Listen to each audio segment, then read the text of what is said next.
എല്ലാവർക്കും ലെറ്റ്സ് ക്രാക്കിലേക്ക് സ്വാഗതം. അപ്പോൾ നമുക്ക് സൈക്കോളജിയിലെ 50 ചോദ്യങ്ങൾ നോക്കാം.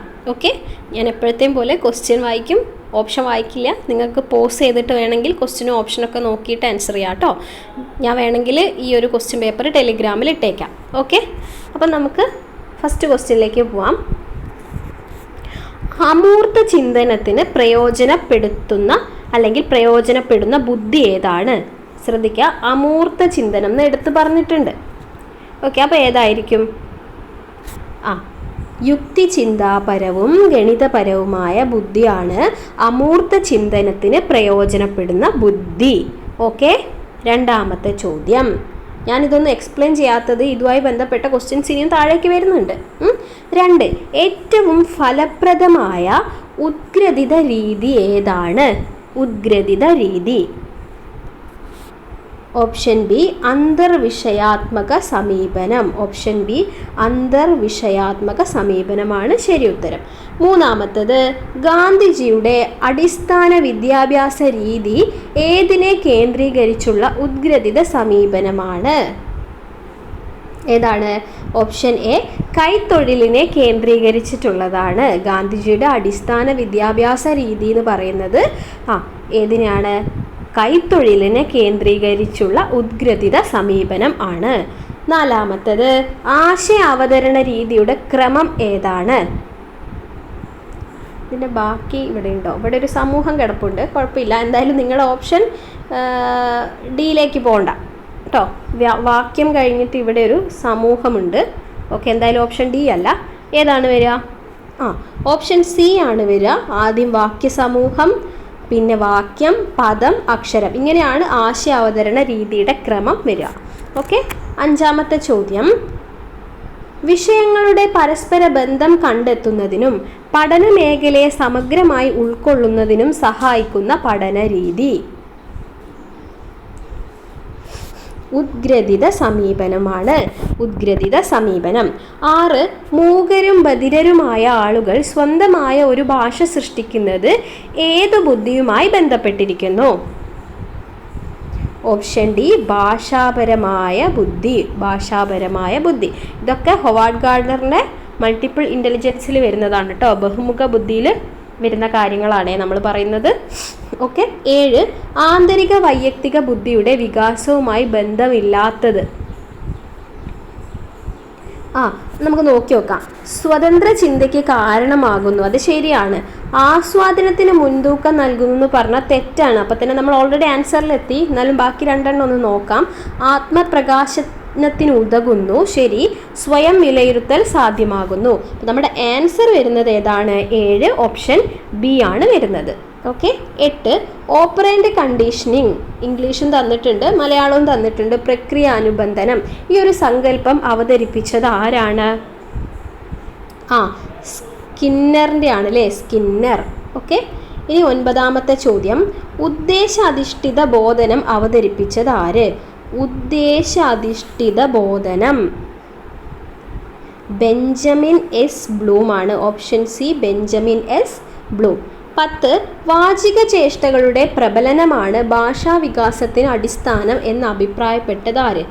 വാചിക ചേഷ്ടകളുടെ പ്രബലനമാണ് ഭാഷാവികാസത്തിന് അടിസ്ഥാനം എന്ന് അഭിപ്രായപ്പെട്ടത് സ്കിന്നറാണ്. Option B Skinner. ഓക്കെ, 11ാമത്തെ ചോദ്യം. ചേഷ്ടാവാദത്തോട് ബന്ധം ഇല്ലാത്ത പ്രസ്താവനകൾ. ചേഷ്ടാവാദത്തോട് ബന്ധമില്ലാത്തതാണേ കണ്ടുപിടിക്കേണ്ടത്. ശ്രദ്ധിക്കുക. 1, മാനസിക പ്രക്രിയകളെ കണക്കിലെടുക്കുന്നില്ല. ശരിയല്ലേ? അത് നമുക്ക് ബന്ധമില്ലാത്തതാണ് വേണ്ടത്. പഠനത്തെ സ്വാഭാവികവും സജീവവുമായ പ്രക്രിയയായി കാണുന്നു. അത് ചേഷ്ടാവാദവുമായി ബന്ധപ്പെട്ടതാണോ? അല്ല. കുട്ടി സ്വയം അറിവുകൾ നിർമ്മിക്കുന്നു. അതും ബന്ധപ്പെട്ടത് അല്ല. രേഖീയ പഠനക്രമം നിർദ്ദേശിക്കുന്നു. ഇതൊക്കെ ചേഷ്ടാവാദവുമായി ബന്ധപ്പെട്ടതാണ്. നമുക്ക് ബന്ധമില്ലാത്തതായിരുന്നു വേണ്ടത്. ഏതാണ് വരുന്നത്? 2ഉം 3ഉം ആണ് വരിക. അപ്പോൾ ഓപ്ഷൻ സി ആണ് വരുന്നത്. 2ഉം 3ഉം. നമുക്ക് ബന്ധമില്ലാത്തതല്ലേ വേണ്ടത്? അതെ, ചേഷ്ടാവാദവുമായി ബന്ധമില്ലാത്തത് എന്ന് പറയുമ്പം 11ാമത്തെ ചോദ്യത്തിൻ്റെ ഉത്തരം നമുക്ക് ഓപ്ഷൻ സി വരും. 2ഉം 3ഉം. അതായത് ഈ 2ഉം 3ഉം ഒന്ന് വായിച്ചു നോക്കൂ. അതുമായി ബന്ധമില്ലാത്തതാണ്. ബാക്കി 2ഉം ബന്ധപ്പെട്ടതാണ് കേട്ടോ. 12. ഉൾക്കാഴ്ചാ പഠനത്തിനുള്ള സാധ്യത ഒരുക്കുന്നതിനു വേണ്ടി വിഷയത്തെ സമഗ്രമായി അവതരിപ്പിക്കാനാണ് അധ്യാപകർ ശ്രമിക്കേണ്ടത് എന്ന വിദ്യാഭ്യാസ ദർശനം അവതരിപ്പിച്ചത് ആരാണ്? അപ്പോൾ ഉൾക്കാഴ്ചാ പഠനം എന്ന് കാണുമ്പോൾ തന്നെ നമുക്ക് ആൻസറിലേക്ക് എത്താം. ഏതാണ്? ഓപ്ഷൻ ബി, ഗസ്റ്റാൾട്ട് മനഃശാസ്ത്രം. ഓക്കെ, ഗസ്റ്റാൾട്ട് മനഃശാസ്ത്രം. 13. തൻ്റെ പരിതാവസ്ഥയോട് ബന്ധപ്പെടുന്നതിൻ്റെ ഫലമായി സ്വാംശീകരിക്കുന്ന വൈജ്ഞാനിക അംശങ്ങൾക്ക് പിയാഷെ നൽകുന്ന പേര്. പിയാഷെ എന്ന് പറഞ്ഞാൽ തന്നെ നമുക്ക് ആകെ കൂടെ അറിയുന്ന ഒരു കാര്യം ഇതല്ലേ, സ്കീമ. അപ്പോൾ ഓപ്ഷൻ ബി, സ്കീമയാണ് ആൻസർ. 14. വൈജ്ഞാനിക വികാസത്തെ സ്വാധീനിക്കുന്ന ഘടകങ്ങൾ ഏതെല്ലാം എന്ന് കണ്ടെത്തുക. ഓക്കെ, വൈജ്ഞാനിക വികാസം ഏതാണ്? പരിപക്വനം ശരിയാണ്, അനുഭവങ്ങളുണ്ട്, സാമൂഹിക പരിതസ്ഥിതിയുണ്ട്, സന്തുലിതാവസ്ഥയുണ്ട്. അപ്പോൾ എല്ലാം ഉണ്ട്. അതുകൊണ്ട് തന്നെ 14 ഏതാണ് ആൻസർ വരിക? 14 ഓപ്ഷൻ ഡി ആണ് ആൻസർ വരിക. Option D. ഓക്കെ. 15. അനുരൂപീകരണ പ്രക്രിയയിലെ പൂരക സ്വഭാവമുള്ള 2 പ്രവർത്തനങ്ങൾ. അപ്പോൾ അനുരൂപീകരണ പ്രക്രിയ എന്ന് പറയുമ്പോൾ തന്നെ നമുക്ക് ആരൊക്കെയാണ് മനസ്സിൽ വരിക? ഏതൊക്കെയാണ്? സ്വാംശീകരണവും സംസ്ഥാപനവുമാണ് അല്ലേ? അതറിയാലോ, സ്വാംശീകരണവും സംസ്ഥാപനവും. ഇനി 16. മാതൃഘടനയുടെ വിപുലീകരണത്തിന് നിമിത്തമാകുന്ന പുതിയ അറിവുകളുടെ കൂട്ടിച്ചേർക്കൽ എന്താണ്? പുതിയ അറിവുകളുടെ കൂട്ടിച്ചേർക്കൽ എന്നുള്ളത് കോൺസെൻട്രേറ്റ് ചെയ്യുക. അപ്പോൾ നിങ്ങൾക്ക് ആൻസർ കിട്ടും. ഓപ്ഷൻ എ സ്വാംശീകരണം, ബാക്കി ഇവിടെയാണ് ഉള്ളത്. ഇതാ സംസ്ഥാപനം, നവീകരണം, സന്തുലനം. ഓപ്ഷൻ എ സ്വാംശീകരണം, ബി സംസ്ഥാപനം, സി നവീകരണം, ഡി സന്തുലനം. ഏതാണ് ആൻസർ വരുന്നത്? സംസ്ഥാപനമാണ്, സംസ്ഥാപനം. 17. പഠനം സ്വാഭാവികവും സജീവവുമായ പ്രക്രിയയാണ് എന്ന് പറയുന്ന പഠന സിദ്ധാന്തം. നേരത്തെ ഒരു ഓപ്ഷനിൽ ഇതുണ്ടായിരുന്നു അല്ലേ? പഠനം സ്വാഭാവികവും സജീവവുമായ പ്രക്രിയയാണ് എന്ന് പറയുന്ന പഠന സിദ്ധാന്തം ഏതാണ്? അതെ, ജ്ഞാനനിർമ്മിതിവാദമാണ്. ജ്ഞാനനിർമ്മിതിവാദം ശരി. 18. സാമൂഹിക സാംസ്കാരിക ഘടകങ്ങൾക്ക് ജീവിത വികാസത്തിൽ നിർണായകമായ പങ്കുണ്ട് എന്ന് വാദിച്ച വിദ്യാഭ്യാസ ചിന്തകൻ ആരാണ്? വൈഗോട്സ്കി അല്ലേ? വൈഗോട്സ്കിയാണ്. ഓക്കെ. 19. നന്നായി, മിടുക്കൻ. ഇനി ഇതുപോലെ ധാരാളം എഴുതണം. ഇതിന് നിനക്ക് ഞാനൊരു പ്രത്യേക സമ്മാനം തരുന്നുണ്ട്. അധ്യാപികയുടെ ഈ വാക്കുകൾ എന്തിനുദാഹരണമാണ്? പ്രബലനമാണ് അല്ലേ? പ്രബലനമാണത്. Okay, option B. ഇനി 20. തനിയെ നിന്ന് പ്രവർത്തിക്കാൻ ലക്ഷ്യമിട്ടുകൊണ്ട് പഠനത്തിൽ ഏർപ്പെടുന്ന കുട്ടിക്ക് അധ്യാപകൻ നൽകുന്ന സഹായമാണ് എന്ത്? സഹായം എന്ന് പറയുമ്പോൾ തന്നെ നമുക്ക് കിട്ടുമല്ലോ, കൈത്താങ്ങ് നൽകൽ. ഓപ്ഷൻ എ, കൈത്താങ്ങ് നൽകൽ. ഓക്കെ. 21. കണ്ടെത്തൽ പഠനം അറിയാലോ, പ്രശ്നപരിഹരണത്തിനുള്ള മാർഗമായി നിർദ്ദേശിച്ചത് ആരതാണ് കണ്ടെത്തൽ പഠനം? ബ്രൂണറിൻ്റെ ആണ് അല്ലേ? ഓപ്ഷൻ ഡി, ബ്രൂണറാണ് ആൻസർ. 22. സർവഭാഷാ വ്യാകരണത്തിൻ്റെ അവതാരകൻ. സർവഭാഷാ വ്യാകരണം ആരാണ്? അതെ, നോം ചോംസ്കി ആണ് അല്ലേ? Noam Chomsky. 23. ടീച്ചിങ് മാനുവലിൻ്റെ പ്രക്രിയാ പേജിൽ വരേണ്ടത് ഏതാണ്? ടീച്ചിങ് മാനുവലിൻ്റെ പ്രക്രിയാ പേജ് ഏത് വരും? പഠന പ്രവർത്തനത്തിൻ്റെ പ്രക്രിയ തിരിച്ചുള്ള വിവരണം. അതൊക്കെ നമുക്ക് ഓപ്ഷനിൽ മനസ്സിലാക്കാൻ പറ്റും കേട്ടോ. അതുകൊണ്ട് ഓപ്ഷൻ എ ആണ് ആൻസർ. 24. ആശയദാന മാതൃകയുടെ അവതാരകൻ ആര്? ബ്രൂണറാണ്. ബ്രൂണർ. Okay, option C. 25. സമ്മാനവും പ്രശംസയും പഠനം പ്രബലപ്പെടുത്തും. ഓക്കെ, താഴെ പറയുന്നതിൽ ഏതുമായി ഇതിനെ ബന്ധപ്പെടുത്താം? എന്താണ് പറഞ്ഞത്? സമ്മാനവും പ്രശംസയും പഠനം പ്രബലപ്പെടുത്തും. താഴെ പറയുന്നതിൽ ഏതുമായി ബന്ധപ്പെടുത്താം? ഏതാണ്? ഓപ്ഷൻ എ വരൂ അല്ലേ? അല്ലേ? ഓപ്ഷൻ എ അല്ലേ വരിക? അതെ, ഫലനിയമം. നമുക്കറിയാം തോണ്ടയ്ക്കിൻ്റെ അഭ്യാസ നിയമം, ഫലനിയമം എന്നൊക്കെ പറഞ്ഞിട്ട് 3 എണ്ണം ഇല്ലേ? അതിൽ ഫലനിയമം വരുന്നുണ്ടല്ലോ. അപ്പോൾ അതാണ് ഈ ആശംസ, പ്രബലനം, സമ്മാനം, ഇതൊക്കെ പഠനം പ്രബലപ്പെടുത്തുന്നു എന്ന് പറയുന്നത് ഫലനിയമത്തിലാണ് കേട്ടോ. ഓക്കെ. ഇനി 26. സമീപസ്ഥ വികസന മണ്ഡലം, അതായത് സെറ്റ് പി ഡി. ഈ ഒരു ആശയം ആരുടേതാണ്? അറിയില്ലേ? 26 ഓപ്ഷൻ സി ആണ് വരിക. വൈഗോട്സ്കിൻ്റെ ആണ് അല്ലേ സെറ്റ് പി ഡി? അതെ. 27. രചനാന്തര പ്രജനക വ്യാകരണം. എന്താണ് രചനാന്തര പ്രജനക വ്യാകരണം ആവിഷ്കരിച്ചത് ആരാണ്? ഇവിടെ AR രാജരാജവർമ്മയും ആറ്റൂർ പിഷാരടിയൊക്കെ ഉണ്ട് കേട്ടോ. ഏതാണ് ആൻസർ വരിക? നോം ചോംസ്കിൻ്റെ ആണ് അല്ലേ? നോം ചോംസ്കിൻ്റെ ആണ് രചനാന്തര പ്രജനക വ്യാകരണം. ഓക്കെ. 28 പ്രതിഫലനാത്മക കുറിപ്പിൽ വരേണ്ടാത്തത് എന്ത്? വരേണ്ടാത്തത് പ്രതിഫലനാത്മക കുറിപ്പിൽ കേട്ടോ, നോക്കി നോക്കിക്കേ.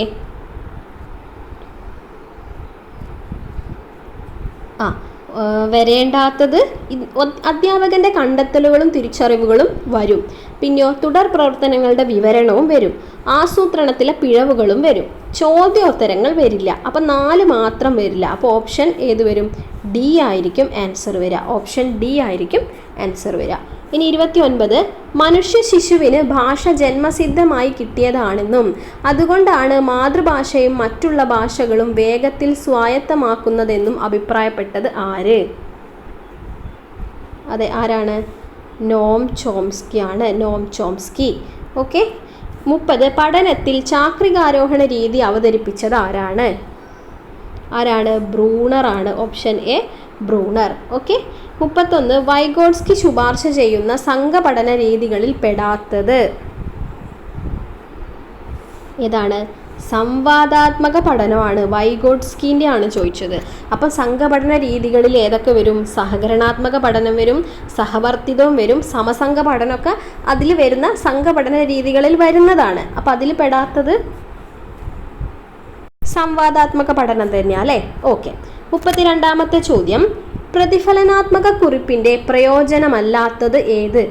പ്രതിഫലനാത്മക കുറിപ്പിൻ്റെ പ്രയോജനം അല്ലാത്തത്. ഈ 2 നിങ്ങൾ വായിച്ചല്ലോ. ബാക്കി ഇവിടെയാണ് ഉള്ളത്. ഓക്കെ. അപ്പം ഞാൻ ഒന്നും കൂടി വേണമെങ്കിൽ 1ഉം 2ഉം ഒന്ന് പറഞ്ഞുതരാം. ഓക്കെ. എന്നിട്ട് 3ഉം 4ഉം വായിച്ചുതരാം. അപ്പം 32ാമത്തെ ചോദ്യം വരുന്നത് എന്തായിരുന്നു? പ്രതിഫലനാത്മക കുറിപ്പിൻ്റെ പ്രയോജനം അല്ലാത്തത് ഏത് എന്നാണ്. അപ്പോൾ 1ാമത്തെ ഓപ്ഷൻ തുടർ ആസൂത്രണത്തിന് ദിശാബോധം നൽകുന്നു. 2 CCE ക്രോഡീകരണത്തിന് ഉതകുന്നു. 3 ക്ലാസ് മുറിയിൽ മേശപ്പുറത്ത് വെക്കാം.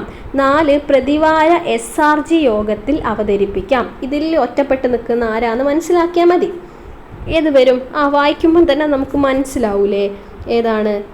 3ാമത്തത് അല്ലേ? ക്ലാസ് മുറിയിൽ മേശപ്പുറത്ത് വെക്കാം എന്നുള്ളത് ഇതുമായി ബന്ധമില്ലാത്തതാണ്.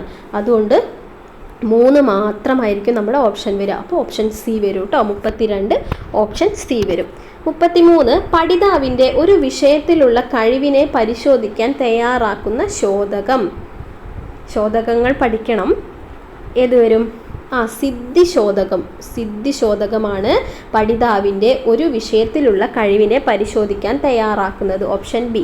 34 കുട്ടിയുടെ അക്കാദമികവും അല്ലാത്തതുമായ പ്രവർത്തനങ്ങൾക്ക് നൽകുന്ന സ്കോറുകളുടെ ഇടവേളയാണ് എന്ത്? ഗ്രേഡ് അല്ലേ? Option C grade. ഓക്കെ. 35 ഒരു പാഠഭാഗത്തിൻ്റെ അല്ലെങ്കിൽ യൂണിറ്റിൻ്റെ വിനിമയശേഷം കുട്ടി എന്തൊക്കെ പഠിച്ചു എന്ന് വിലയിരുത്തുന്നത് എന്താണ്? ഓപ്ഷൻ ഡി വരും അല്ലേ? പഠനത്തെ വിലയിരുത്തൽ. പഠനത്തെ വിലയിരുത്തൽ. Option D. 36 കുട്ടിയുടെ സമഗ്രമായ പുരോഗതി വിലയിരുത്തുന്ന സമീപന രീതി ഏതാണ്? നിരന്തരവും സമഗ്രവുമായ വിലയിരുത്തൽ വരും. ഓപ്ഷൻ സി വരും കേട്ടോ. കുട്ടിയുടെ സമഗ്രമായ പുരോഗതി വിലയിരുത്തുന്ന സമീപന രീതി ചോദിച്ചാൽ നിരന്തരവും സമഗ്രവുമായ വിലയിരുത്തൽ. ഓക്കെ. 37 മറ്റെല്ലാ ചേഷ്ടകളെയും പോലെ ഭാഷാ പഠനവും പ്രബലനത്തെ ആശ്രയിച്ചിരിക്കുന്നു എന്ന് അഭിപ്രായപ്പെട്ടത് ആരാണ്? സ്കിന്നറാണ് കേട്ടോ. സ്കിന്നറാണ്. എന്താണ്? മറ്റെല്ലാ ചേഷ്ടകളെയും പോലെ ഭാഷാ പഠനവും പ്രബലനത്തെ ആശ്രയിച്ചിരിക്കുന്നു. 38 2005 ദേശീയ പാഠ്യപദ്ധതി ചട്ടക്കൂടുമായി ബന്ധിപ്പിച്ച് നാം സ്വീകരിച്ച ബോധന രീതികൾ ഉദ്ഗ്രഥിത സമീപനവും നിരന്തര വിലയിരുത്തലുമാണ്. ഓപ്ഷൻ എ ആണ് ആൻസർ. ഉദ്ഗ്രഥിത സമീപനവും നിരന്തര വിലയിരുത്തലും. ഓക്കെ. 39 ഭാഷാ പഠനത്തിലൂടെ നേടേണ്ട അടിസ്ഥാന ശേഷികളുടെ ക്രമം വേണം. വെറും ശേഷികൾ പോരാ, ക്രമം വേണം. അപ്പോൾ ഏത് വരും? ഓപ്ഷൻ ബി വരും. നമ്മൾ LSRW എന്നല്ലേ പഠിച്ചത് ആണെന്ന് തോന്നുന്നു.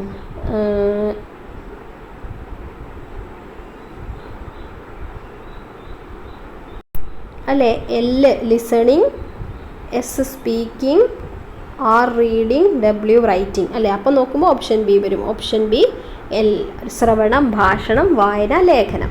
ഓക്കെ. 40 താഴെ പറയുന്നതിൽ ഭാഷയും ചിന്തയും തമ്മിലുള്ള ബന്ധത്തെക്കുറിച്ച് പിയാഷെയുടെ അഭിപ്രായം എന്താണ്? ഒന്നുകൂടി വായിച്ചുതരാം. താഴെ പറയുന്നതിൽ ഭാഷയും ചിന്തയും തമ്മിലുള്ള ബന്ധത്തെക്കുറിച്ച് പിയാഷെയാണ് ചോദിച്ചിരിക്കുന്നത്. പിയാഷേൻ്റെ ആകുമ്പോൾ എന്ത് വരും?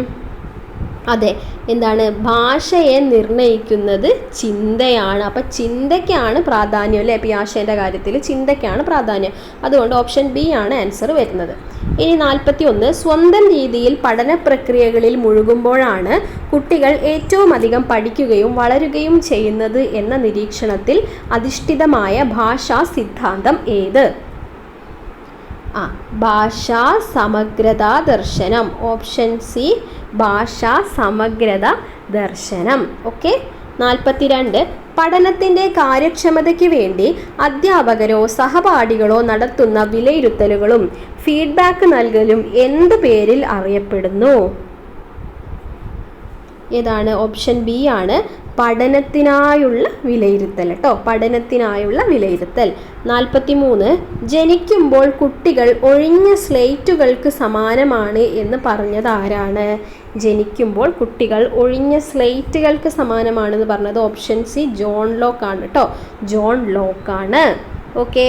44 ഓരോ പഠിതാവിൻ്റെയും നിലവാരം മറ്റൊരു ഗ്രൂപ്പിലെ പഠിതാക്കളുടെ നിലവാരവുമായി തട്ടിച്ചു നോക്കുന്ന ഗ്രേഡ് ഓപ്ഷൻ എ ആപേക്ഷിക ഗ്രേഡിംഗ് ആണ്. ഓപ്ഷൻ എ ആപേക്ഷിക ഗ്രേഡിംഗ്. 45 ടീച്ചിങ് മാനുവലിൽ കുട്ടികളുടെ പ്രതികരണങ്ങൾ അധ്യാപിക രേഖപ്പെടുത്തുന്നത് എവിടെ? ടീച്ചിങ് മാനുവലിൽ എവിടെ? ഓക്കെ. ഇതിലാണ് വിലയിരുത്തൽ പേജിലാണ്. ഓപ്ഷൻ സി ആണ് വരിക. 45 ഓപ്ഷൻ സി വരും. ടീച്ചിങ് മാനുവലിൽ കുട്ടികളുടെ പ്രതികരണങ്ങൾ ടീച്ചർ എവിടെയാണ് രേഖപ്പെടുത്തുക? വിലയിരുത്തൽ പേജിലാണ് രേഖപ്പെടുത്തുക. 46 പ്രാരംഭം, അവതരണം, താരതമ്യം, സാമാന്യവൽക്കരണം, പ്രയോഗം, പുനരവലോകനം എന്നിങ്ങനെ പാഠാസൂത്രണത്തിന് ഘട്ടങ്ങൾ നിശ്ചയിച്ചത് ആരാണ്?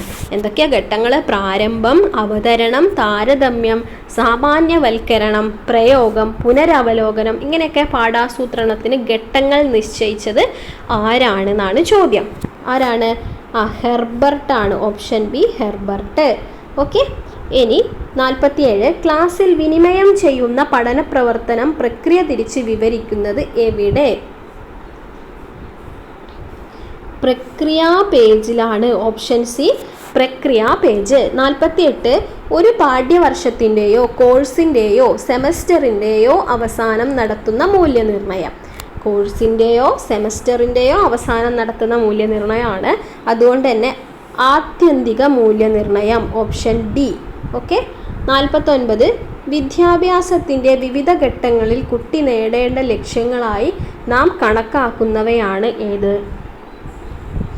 പഠന നേട്ടങ്ങൾ. 49 ഓപ്ഷൻ സി പഠന നേട്ടങ്ങൾ. Last question. 1-2 ക്ലാസ്സുകളിൽ ഇന്നും പിന്തുടർന്നു വരുന്ന ബോധന രീതി ഏതാണ്? 1-ലും 2-ലൊക്കെ ഇന്നും തുടർന്ന് വരുന്ന ബോധന രീതി ഏത് വരും? ആശയാവതരണ രീതി വരും. ഓപ്ഷൻ ബി ആശയാവതരണ രീതി. ഓക്കെ. അപ്പോൾ 50 ചോദ്യങ്ങൾ നമ്മൾ പറഞ്ഞു കഴിഞ്ഞു. എനിക്കറിയാം ഞാൻ എക്സ്പ്ലനേഷനും കാര്യങ്ങളൊന്നും പറഞ്ഞിട്ടില്ല. നമ്മൾ കുറേ ക്വസ്റ്റ്യൻസ് ചെയ്തതുകൊണ്ടാണ് ഞാൻ മാക്സിമം എക്സ്പ്ലനേഷനിലേക്ക് പോവാത്തത്. ഇപ്പോൾ എല്ലാവർക്കും ചോദ്യം ഉത്തരം എന്നുള്ള ഒരു പാറ്റേണിലാണ് വേണ്ടതെന്ന് തോന്നുന്നു. അതുകൊണ്ടാണ് ഞാൻ കൂടുതൽ കാര്യങ്ങളൊന്നും പറയാത്തത്. നമുക്ക് ഇനിയും ക്വസ്റ്റ്യൻസ് ചെയ്യാമല്ലോ. അപ്പോൾ നമ്മൾ കേട്ട തന്നെ പിന്നെയും കേൾക്കുമ്പോൾ അതൊക്കെ നിങ്ങളുടെ മനസ്സിൽ പതിഞ്ഞോളും. ഓക്കെ. അതുകൊണ്ടാണ് നമ്മൾ ഒരുപാട് ക്വസ്റ്റ്യൻസ് തന്നെ ചെയ്യുന്നത് കേട്ടോ. അപ്പം ഇന്ന് ഒരു ക്വസ്റ്റ്യൻ പേപ്പറിൽ കണ്ട ചോദ്യം നാളെയും കാണുമ്പോൾ നമുക്ക് ഇതായിരുന്നു അന്ന് പഠിച്ചത് എന്നുള്ളത് ഓർമ്മ വരും. അതുതന്നെയാണ് ക്വസ്റ്റ്യൻ ചെയ്യുന്നതിൻ്റെ ഗുണം എന്ന് പറയുന്നത്. ഓക്കെ. അപ്പോൾ എല്ലാവരും നന്നായിട്ട് പഠിക്കുക, ക്വസ്റ്റ്യൻസൊക്കെ നോക്കി പ്രാക്ടീസ് ചെയ്യുക. ഓക്കെ. പരീക്ഷകളൊക്കെ ചെയ്ത് നോക്കുക. അപ്പം എല്ലാവർക്കും all the best. Thank you.